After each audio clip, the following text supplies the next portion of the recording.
दोस्तों तो कैसे हैं आप सब लोग। उम्मीद है कि सब लोग अच्छे ही होंगे। दोस्तों आज मैं आपको एक कहानी सुनाता हूँ। कहानी का टाइटल है कहानी बुलंद हौसलों की। मुसीबतें हमारी ज़िंदगी की एक सच्चाई है। कोई इस बात को समझ लेता है तो कोई पूरी ज़िंदगी इसका रोना रोता है। ज़िंदगी के हर मोड़ पर हमारा सामना मुसीबतों से होता है। इसके बिना ज़िंदगी की कल्पना नहीं की जा सकती। अक्सर हमारे सामने मुसीबतें आती हैं तो हम उनके सामने पस्त हो जाते हैं। उस समय हमें कुछ समझ नहीं आता क्या सही और क्या गलत है। हर व्यक्ति का परिस्थितियों को देखने का नज़रिया अलग अलग होता है। कई बार हमारी ज़िंदगी में मुसीबतों का पहाड़ टूट पड़ता है। उस कठिन समय में कुछ लोग टूट जाते हैं तो कुछ समझ जाते हैं। ऐसी एक कहानी हम आपको आज सुनाते हैं।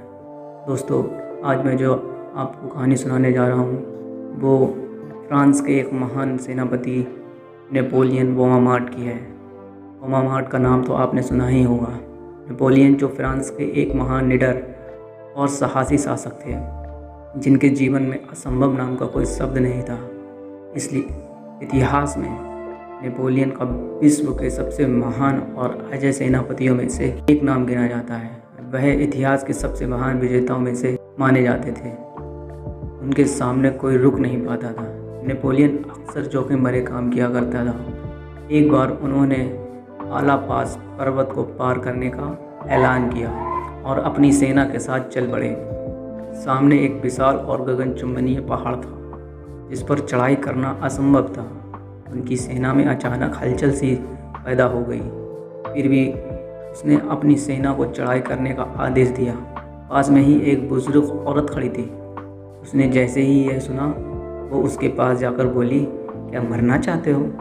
यहाँ जितने लोग आए हैं वो अपनी मुँह की खाकर गए हैं। अगर अपनी ज़िंदगी से प्यार है तो वापस चले जाओ। उस औरत की यह बात सुनकर नेपोलियन नाराज़ होने की बजाय प्रेरित हो गया और झट से एक हीरो का हार उतार कर उस बुजुर्ग महिला को दिया। आपने मुझे उत्साहित किया है इसलिए मैंने आपको इनाम दिया है, लेकिन अगर मैं ज़िंदा वापस लौटा तो आप मेरे लिए जय जयकार करना।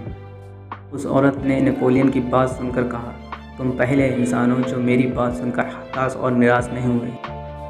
करने या मरने और मुसीबतों का सामना करने का इरादा रखते हैं वह लोग कभी नहीं हारते। आज सचिन तेंदुलकर को ही देख लो, क्रिकेट की दुनिया का महान कहा जाता है क्योंकि ज़रूरत के समय हमेशा उन्होंने शानदार खेल दिखाया है। भारतीय टीम को मुसीबतों से उभारा है। ऐसा ही नहीं कि मुसीबतें हम जैसे लोगों के सामने ही आती हैं। भगवान राम के सामने भी मुसीबतें आईं। विवाह के बाद वनवास, मुसीबतें, उन्होंने सभी मुसीबतों का सामना आदर्श तरीके से किया, तभी तो मर्यादा पुरुषोत्तम कहलाते हैं। अंत में यह बात हमेशा याद रखिए, ज़िंदगी मुसीबतें चाय के कप में जली हुई मलाई की तरह हैं और कामयाब वो लोग हैं जिन्होंने फूंक मारकर मलाई को साइड कर कर चाय पीना आता है। अगर आपको हमारी ये कहानी अच्छी लगी तो कमेंट करके बताएं। Thank you.